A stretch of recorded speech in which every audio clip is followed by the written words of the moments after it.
con titanio, que como ya sabemos, bajo la premisa de Brannemark, que colocó las camaritas de titanio en el fémur de los conejos, sabía yo, no sabía que eran conejillos de India, se lograron osseointegrar por justamente la biocompatibilidad que tiene el titanio con el hueso.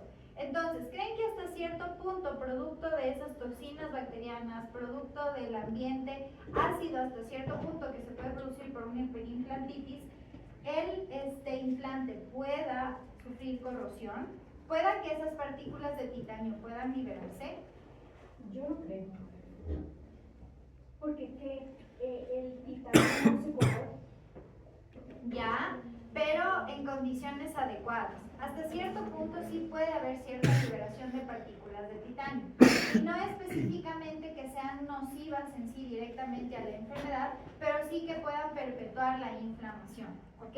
Entonces, ¿se acuerdan al menos unas cuatro bacterias o microorganismos que producen periodontitis?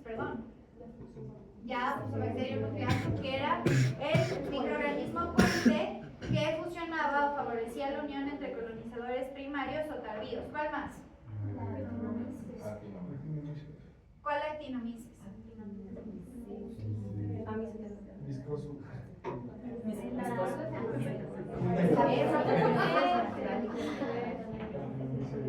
¿Cómo ni se pasa? Acuérdense, Agregatibacter actinomyces concomitans. ¿Qué más? ¿Cuál producía endocarditis bacteriana? Dime, Eduardo.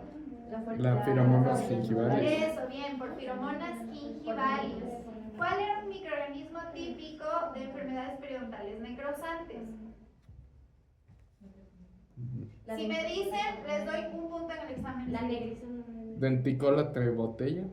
No, por ahí va, pero no es trebotella. La denticola fiso. No. Niggers. La Niggers. Ya, pero tienes que decir todo el microorganismo. Denticola Niggers o trembotella Niggers. La que pigmentaba. Ya, era treponema dentícola o prebotella intermedia. ¿Sí? Esos son los dos microorganismos que generalmente aíslas en un paciente que tiene enfermedad periodontal necrosante, pero no necesariamente una periodontitis o gingivitis convencional. ¿Ok? Entonces, en el lado izquierdo van a ver los microorganismos que generalmente se van a aislar de una mucositis perimplantaria. ¿Cuál era la diferencia entre una mucositis y una perimplantitis? Exactamente, la mucositis es el equivalente de una gingivitis alrededor de un diente y la perimplantitis una periodontitis. Pero como miren cómo en la mucositis perimplantaria es típico encontrar géneros de Rotia y Streptococcus spp. ¿Sí? Pero miren cómo cambia la microbiología cuando ya ha perdido hueso ese implante a su alrededor. ¿Sí? Encontramos microorganismos propios de la periodontitis. ¿Se encontraba Staphylococcus epidermidis en periodontitis? No era común. Fusobacterium nucleatum, claro que sí, sobre todo por la adaptabilidad que tenía este microorganismo. ¿Se acuerdan que al ser puente no necesariamente necesitaba tener colonizadores primarios para que empiece a desarrollarse toda la biopelícula dental? Sin ningún problema se podía adherir directamente a la superficie dental, a la película adquirida y empezar a adherir colonizadores tardíos. Treponema dentícola, típico también, prebotella intermedia también, al menos estas dos típicas, como les digo, de gingivitis y periodontitis necrosante. Generalmente en gingivitis y periodontitis convencionales casi no van a aislar estos microorganismos, son típicos de enfermedades periodontales necrosantes. ¿Cuál era la diferencia entre una periodontitis convencional y una necrosante? Dolor, exacto, la necrosis, la decapitación de las papilas interdentales, ya sea gingivitis o periodontitis.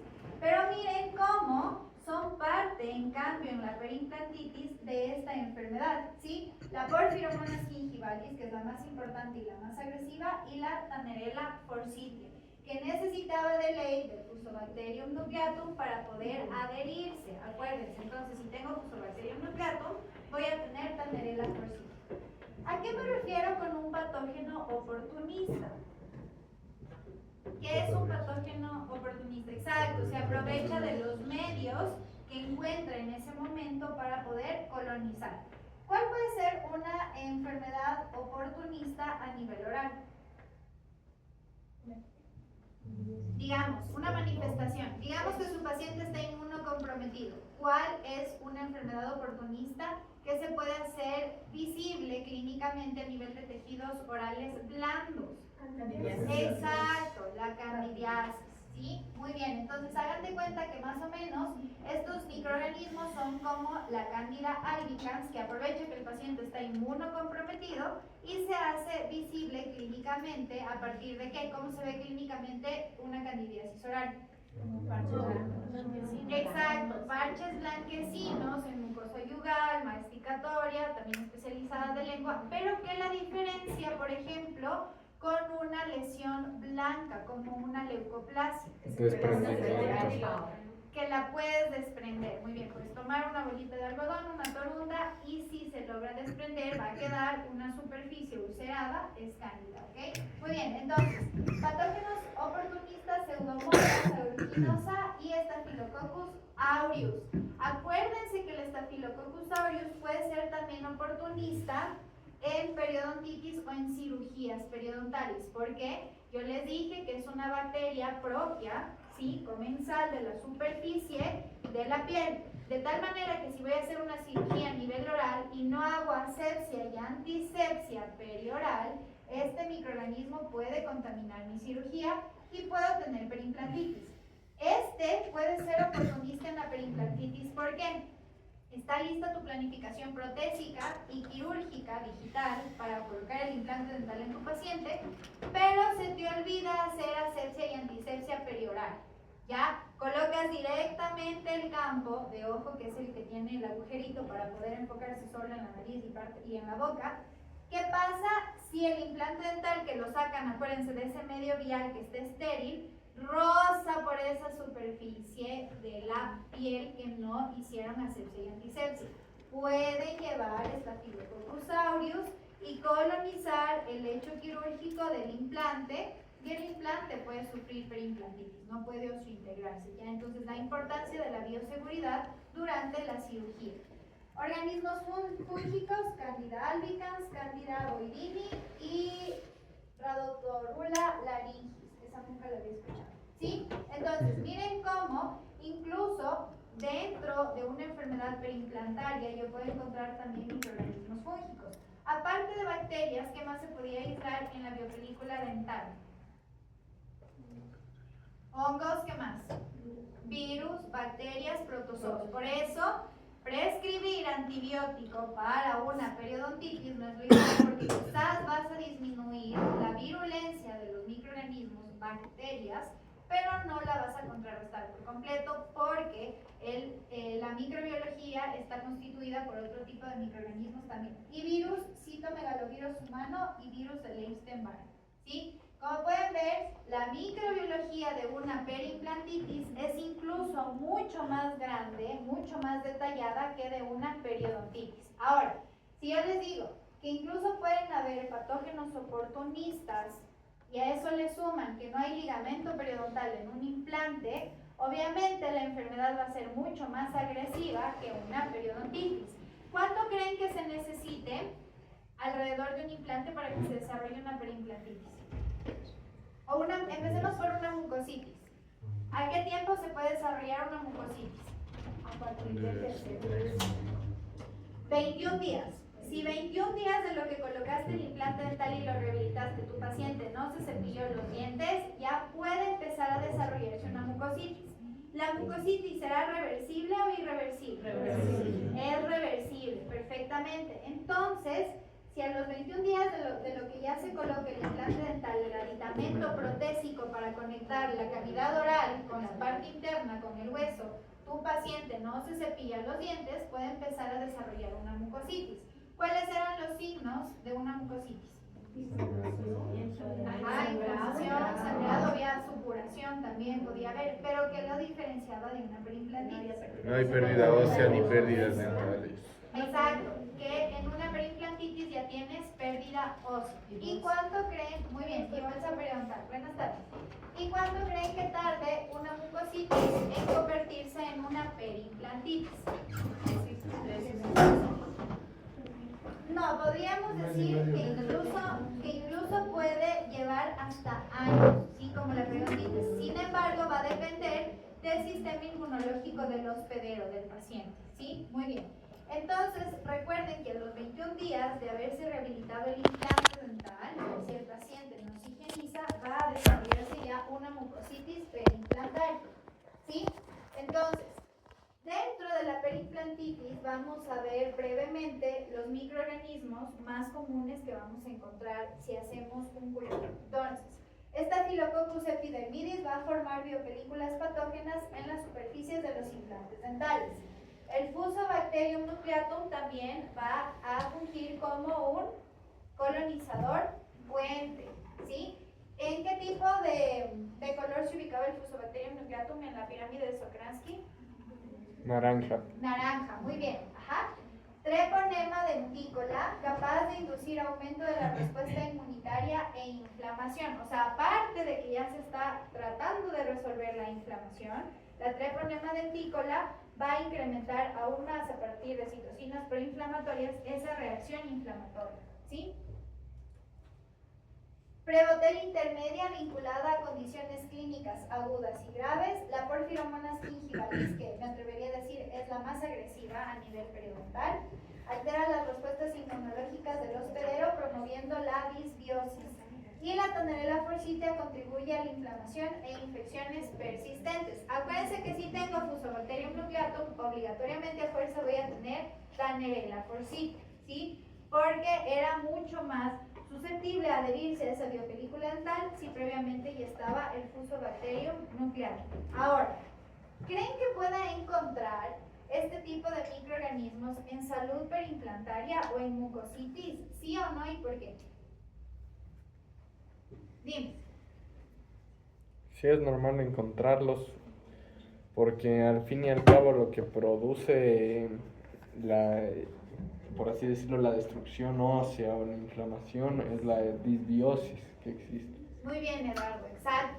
Pueden haber, sí, se puede aislar este tipo de microorganismos siempre y cuando sea la cantidad mínima incapaz de producir una disbiosis. ¿Qué pasa en cambio si tengo microorganismos propios de la microbiota oral, pero tengo aumentados estos microorganismos? Es decir, el número en cantidad es mayor.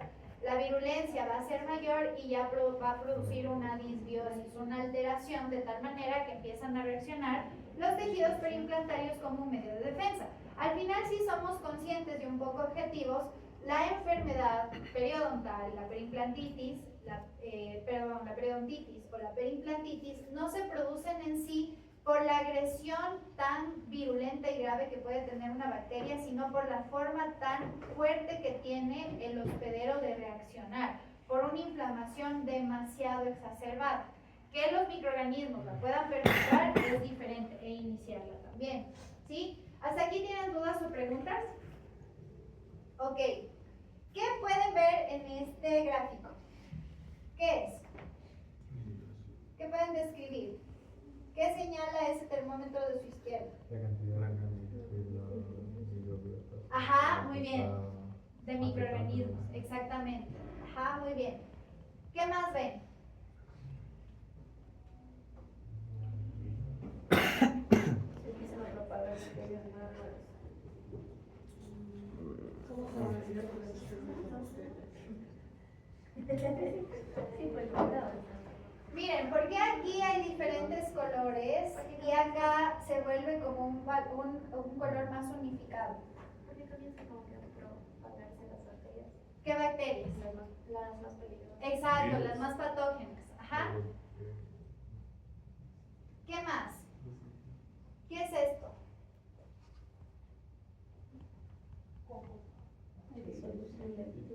En realidad es parte de la corrosión que puede llegar a tener el titanio, ¿sí? Entonces, a ver, en la primera parte superior ustedes pueden ver que en un inicio hay simbiosis. ¿Qué ¿creen que un implante dental, por más higienizado que esté, va a ser totalmente prístino? Es decir, no va a tener absolutamente nada de biopelícula dental. No, es imposible, porque incluso el gap, acuérdense, la unión entre el implante dental y el aditamento protésico puede llegar a no ser totalmente pareja, ¿sí? Entonces, el hecho de que ya haya cierta acumulación de biopelícula dental empieza a desarrollar una simbiosis entre la respuesta del hospedero a esa biopelícula dental y los microorganismos que forman parte de esa biopelícula dental, siempre y cuando el paciente se dé la oportunidad de eliminarla, ¿sí? Porque ustedes no le van a decir al paciente deje de comer para que sus tejidos se recuperen y vuelvan a salud implantaria, pero lo que sí le puedes decir es que después de comer tiene que higienizar esas regiones, ¿sí? Entonces, en un primer punto vemos que puede haber biopelícula dental, acumulación, pero es una simbiosis entre la forma de reaccionar del hospedero y los microorganismos que se encuentran dentro de esa biopelícula dental. ¿Qué pasa si dentro de 21 días se sigue acumulando biopelícula dental y el paciente no la elimina? Esa simbiosis que había entre el hospedero y microorganismos propios de nuestra boca, de la cavidad oral, y los patógenos en mínimas cantidades, empieza a producirse un desequilibrio, es decir, una disbiosis. Empieza a aumentar la cantidad de patógenos periimplantarios. ¿Qué pasa ahí? El organismo empieza a desarrollar una forma de defensa. ¿Cuál era la primera cuando hablábamos de etiopatogenia a nivel de enfermedades periodontales? ¿Qué pasaba? ¿Cuál era la primera célula de defensa que llegaba? Bien, los neutrófilos. Entonces, cuando empieza a haber ya una disbiosis, empiezan a aparecer ya signos clínicos propios de una enfermedad perimplantaria. 21 días sin cepillarse el implante, mucositis perimplantaria, ¿sí? Ahora, ¿cómo no están bien aterrizados los conceptos en todo el gremio odontológico? Apenas ven supuración, cambio de volumen, eritema, edema, ¿qué hace el odontólogo general? No, créeme que no, Maggie. ¿Qué hace? Si llega el paciente con un aumento de volumen, dolor, y empiezas a sondear y hay supuración. Cuando hay pus, ¿qué hace? Exacto, antibióticos. Por eso a largo plazo te vuelves resistente. Sí, dicen que la próxima guerra que va a existir va a ser en contra de las bacterias por la resistencia que ya han desarrollado. Sí, por ejemplo en México, cuando yo estudié mi posgrado allá, tú solamente con amoxicilina podías controlar casos graves de estadios 3 y 4 de periodontitis. Aquí en Ecuador no. Aquí de ley tienes que combinar con un inhibidor de la beta-lactamasa. Ya no puedes aquí en Ecuador, en la población ecuatoriana, prescribir solo amoxicilina. Tienes que combinarla generalmente a nivel oral con ácido clavulánico o sulbactam. Tienes que hacerlo de ley, sí, por la resistencia que se ha creado. Para hacer un medicamento profiláctico. No, profiláctico no, porque estás potenciando la dosis que le estás dando al paciente. Exactamente, y lo estás haciendo no tanto quizá para contrarrestar la virulencia del foco infeccioso oral, sino para evitar que haya la colonización a larga distancia de esos microorganismos hacia alguna válvula cardíaca, por ejemplo. ¿Sí? Entonces, cuando empieza a haber este tipo de signos clínicos, acuérdense que la mucositis también puede haber supuración. ¿Qué es lo que hace el odontólogo? Antibiótico, cuando en realidad lo que va a hacer es quizá disminuir o inhibir un poco la carga bacteriana, la virulencia, pero la biopelícula sigue ahí. ¿Qué es lo que tienes que hacer? Eliminar la biopelícula dental para que cesen esos cambios clínicos que todavía pueden ser reversibles, ¿ok? Entonces, mando antibiótico porque ya empiezo a ver que esta microbiota empieza a alterarse y ya empieza a manifestarse clínicamente con inflamación, sangrado, puede haber dolor, supuración.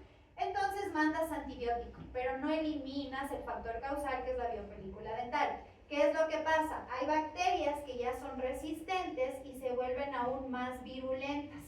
de tal manera que la disbiosis inicial empieza a ser más grande, ¿ok? ¿Qué pasa entonces si te dedicas solamente a enviar antibiótico, no eliminas la biopelícula dental y por poco tu paciente desaparece? Puede empezar a desarrollarse ya una perimplantitis, porque no estás eliminando el factor causal, que es la biopelícula dental, ¿sí? Es como cuando hay un absceso.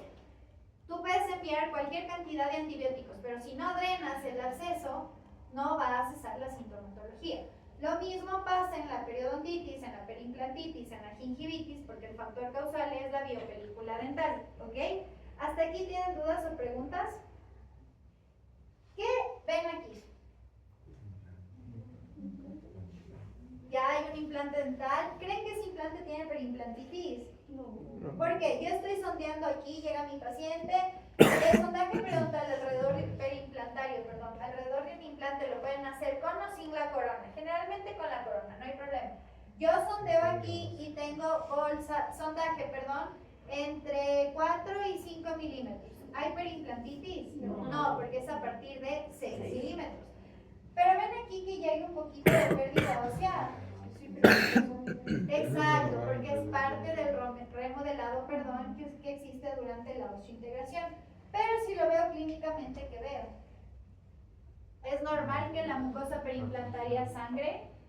No, jamás. Jamás la encía va a sangrar cuando está sana. ¿Sí? Si te cepillas los dientes y así sea una mínima gotita de sangre, hay inflamación, hay gingivitis, ¿sí? Y hay que tratarlo. Entonces, ¿cómo describirían esa mucosa perimplantaria? ¿Cómo está?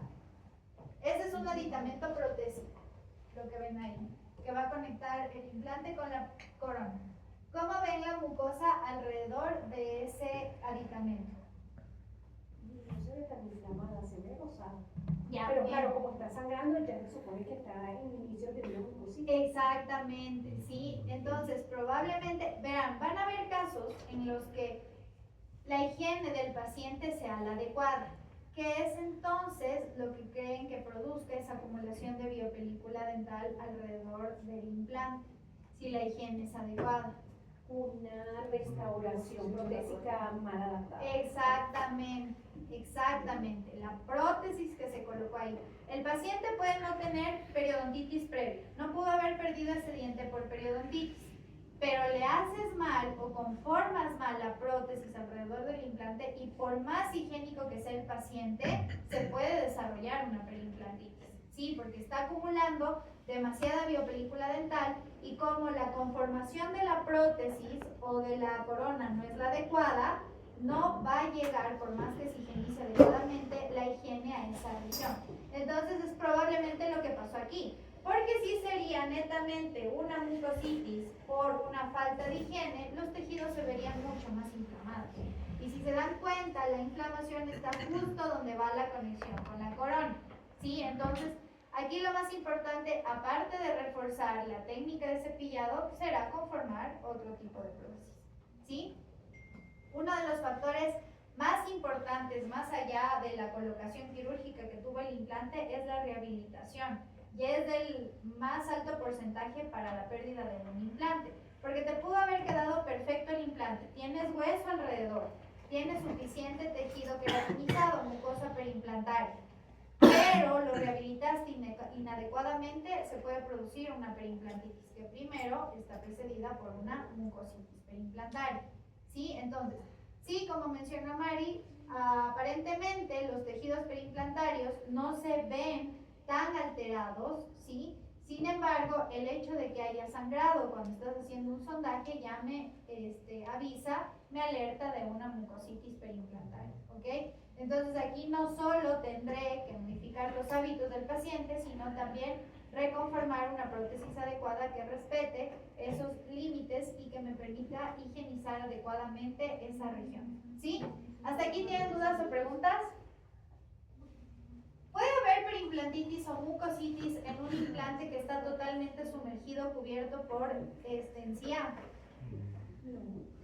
Puede producirse, pero lo atribuyes directamente a la técnica quirúrgica y a la planificación previa. porque incluso se pueden formar abscesos y colecciones purulentas aunque esté completamente cerrado el implante con encía. ¿Por qué? Porque durante tu tratamiento de colocación pudiste haberlo contaminado. Te demoraste demasiado tiempo, el paciente estaba inmunocomprometido y no lo notaste en la anamnesis. Entonces, no necesariamente necesito que haya esta conexión entre la transmucosa y la corona del implante para que pueda desarrollarse una periimplantitis, ¿sí? Por eso la importancia de la planificación quirúrgica y primero protésica antes de colocar un implante dental. Entonces, a los 21 días de acumulación de biopelícula dental, aumenta el volumen de infiltrado inflamatorio, linfocitos T y B.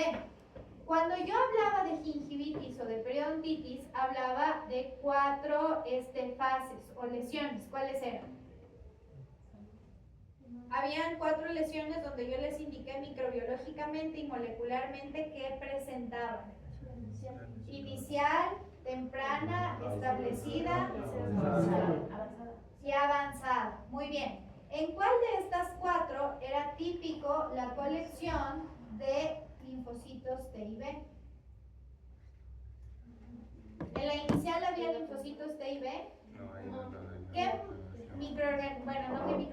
¿Qué células de defensa se recolectaban en una lesión inicial? Bien, neutrófilos y macrófagos. En una lesión temprana ya habían linfocitos T, muy bien. Y en una establecida o avanzada, ¿cuáles eran los linfocitos que predominaban? Los B, que podían convertirse en células plasmáticas, ¿sí? Que tanto ponderabas ahí, acuérdense, células plasmáticas. Muy bien, entonces, si yo estoy hablando apenas de una mucositis y ya tengo linfocitos B, ¿qué me está diciendo esta lesión? No, estoy hablando de mucositis todavía más, pero ya hay linfocitos B y es reversible, vean.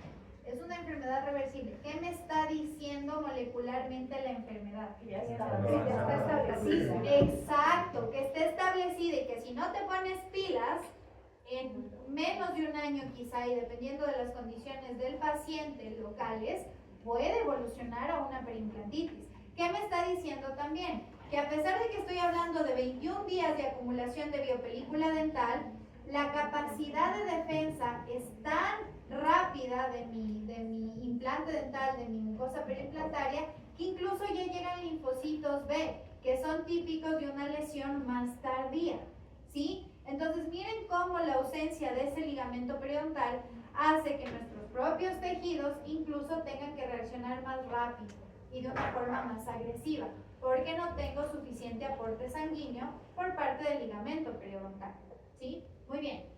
Tras la eliminación de la biopelícula dental, se produce una reversión de la elevación de biomarcadores inflamatorios medidos en el líquido crevicular periimplantario. Acuérdense que entre la cresta alveolar del implante y el epitelio también íbamos a tener un surco y un espacio de inserción periimplantario que se debe respetar siempre. Entonces, ¿qué nos dice básicamente la biología molecular de una mucositis? Que es mucho más agresiva incluso que una periodontitis ya establecida, ¿sí? ¿Por qué? Por las condiciones anatómicas que presenta un implante en relación a un diente natural. ¿Qué ven en cambio acá?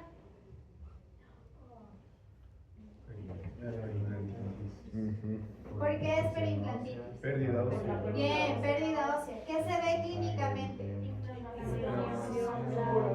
Supuración, bien, muy bien. ¿Qué más ve en los dientes adyacentes? Aunque ese es otro implante. ¿Qué más ven clínicamente en esa mucosa periimplantaria? Es que claro que es un implante que también está soportando un fantoma y luego viene, me imagino, una corona. Exactamente. Imagínate lo que ven ahí. Exacto. Muy bien, o sea, ahí desde la rehabilitación protésica, cero. Muy bien. ¿Cuánto tiempo creen que llevó esta transformación de mucositis a periimplantitis? Un año. Como mínimo. Mucho más, tal vez, quizá, porque miren, ¿creen que ese implante con una regeneración ósea se salve o tengo que extraerlo. ¿Qué opinan? Extracción. Explantación se llama. ¿Quién dice que se puede regenerar? Ni siquiera tiene una pared ósea. No. O sea, todos lo explantarían. Mm. ¿Y volverían a poner otro implante? No, ya. Dime, ¿qué pasó? Profe, ¿y por qué cuando, por ejemplo, nosotros realizamos una extracción y queda un alveolo, incluso se puede decir que es más grande la cavidad que está? Porque ahí sí se puede regenerar y en este caso no. Ya, muy buena pregunta. Ahí sí puedes regenerar porque es inmediatamente la colocación que estás haciendo del implante dental. Se supone que tu lecho quirúrgico está totalmente prístino. Aquí ya tienes contaminación. O sea, aquí, ¿cómo se podría decir? Creo que el desafío más grande sería que logres descontaminar completamente esta superficie y luego de descontaminarla, que no siempre va a ser al 100, logres colocar aquí todo tu injerto. Aquí el problema no es tanto el tipo de defecto y qué tanta pérdida ósea es, sino es esto. Estás soportando una prótesis, ¿sí? Un cantilever que no está apoyado en otro implante. Es decir, está soportando no solamente la oclusión de su diente antagonista correspondiente, sino también el desnivel y desequilibrio que tiene el central, ¿sí? Entonces, en este caso sería valorar primero qué cantidad de recurso óseo tienes, la movilidad del implante. ¿Creen que ese implante ya se mueve? Sí, ya se mueve ese implante. Pero incluso hay una imagen radiolúcida en el canino y puede haber también una lesión en el anterior. Sí, y aquí mira incluso. Ajá. Exactamente. Sí, sí. Entonces, tratar de decirle a ese paciente, voy a salvar su implante, no, es imposible. Entonces, lo más Y el mismo importante... diente se va a salvar, mi compañero que está hablando. Exactamente. Lo más importante, una valoración holística completa y obviamente corregir esa prótesis. ¿Y cómo ven el tejido aquí? ¿Hay suficiente tejido queratinizado? ¿Qué les dije yo? Siempre que se coloque un implante dental en zona anterior, ¿qué tienen que hacer? Injerto de tejido conectivo. ¿Por qué? Porque hay contracción. Puedes tener un fenotipo súper grueso, pero el hecho de que haya extracción y que levantes un colgajo, la encía, para poder colocar un implante, luego va a producir contracción y es anestética. Se va a ver ahí un colapso. Siempre que coloquen implante dental en la región anterior, coloquen injerto de tejido conectivo, porque va a haber contracción producto de la cicatrización. ¿Sí? Por eso un profe sí les dije, mío de cirugía decía, la mejor cirugía es la que no se hace. Porque por más que quieras repararlo, van a quedar secuelas, cicatrices, no va a quedar igual la función de cualquier órgano. ¿Sí? Obviamente estás tratando de recuperarla, pero no va a ser igual a algo natural, algo que estaba sano. Y lo mismo pasa aquí. Si aunque sea un implante post-extracción, sacan el diente, colocan el implante, colocan hueso y también un injerto de tejido conectivo para que no haya colapso de los tejidos blandos. ¿Ok? ¿Hasta aquí tienen dudas o preguntas? Muy bien, entonces, la periimplantitis, lesiones considerablemente mayores a las de la mucositis con mayor proporción de células B. ¿Por qué? Por la agresión tan fuerte que está prevaleciendo. Acuérdense que los linfocitos B son propios ya de lesiones más avanzadas de una periodontitis y lo mismo pasa con una periimplantitis. Mayor densidad de estructuras vasculares fuera y laterales al infiltrado celular. Claro, hay tanta agresión de parte de la biopelícula dental que lo que intenta el tejido periimplantario es vasodilatar los pocos vasos sanguíneos que hay en relación a un diente para que sigan llegando la mayor cantidad de linfocitos B a contrarrestar esta agresión. Y aparte de todo eso, no son solo los microorganismos los que producen esta reacción y esta pérdida ósea acelerada, sino los propios mecanismos de defensa que está teniendo el hospedero para contrarrestar esa agresión. Mayor densidad de estructuras vasculares y citocinas proinflamatorias. Por si acaso esto puede venir en el examen, ¿sí? Interleucina 1A, ¿se acuerdan que también se aislaba en periodontitis? Acuérdense que las citocinas proinflamatorias son marcadores biológicos que empiezan a trazar un camino para que se vaya produciendo la cascada de la inflamación. El hecho de que existan quiere decir que pueden ser producidas por los mismos microorganismos y por las mismas células de defensa. Hagan de cuenta que cuando hay una inflamación, sí existe un villano, que es el microorganismo, la biopelícula en este caso, pero no es el villano el que está destruyendo los tejidos, sino la forma tan exacerbada, ¿sí?, del hospedero de defenderse ante ese microorganismo. Y parte de esa defensa son las citocinas proinflamatorias, que para poder regularse y tratar de eliminar la biopelícula dental, que no va a pasar hasta que el odontólogo, el periodoncista, el implantólogo la elimine, la retire mecánicamente, tratan de exagerar, ¿sí?, la respuesta para tratar de eliminar el microorganismo. Pero ¿qué pasa si yo trato de defenderme de todas las maneras posibles? Me voy a debilitar y por querer defenderme voy a destruir tejidos. ¿Sí? Entonces acuérdense que en las lesiones periodontales y perimplantarias no es que la bacteria se come los tejidos. La bacteria desencadena una reacción inflamatoria de defensa que por tratar de eliminarla también destruye tejidos que están a su alrededor. ¿Sí? Entonces, esas citocinas proinflamatorias van a ser la interleucina 1A, factor de necrosis tumoral alfa, interleucina 6, que son típicas de la perimplantitis, que van a estimular la formación y actividad de los osteoclastos. Esas citocinas no son solo producidas por las bacterias, sino por células de defensa. Miren cómo la propia célula de defensa, el neutrófilo, el macrófago, el linfocito, activa esas citocinas y produce reabsorción ósea. Entonces, no siempre una célula de defensa va a actuar solamente contrarrestando al microorganismo, sino también puede confundir el resto de tejidos y empezar a destruirlos por la reacción hiperinflamatoria que se produce durante la lesión. ¿Sí? ¿Esta parte está clara? ¿Sí? Esto va a venir en el examen del día, ¿cuándo les voy a tomar? ¿Jueves? Ya. En el examen del día jueves. Y ya, listo, perfecto. Con esto concluye la materia de periodoncia e implantología. Ha sido un gusto ser su docente.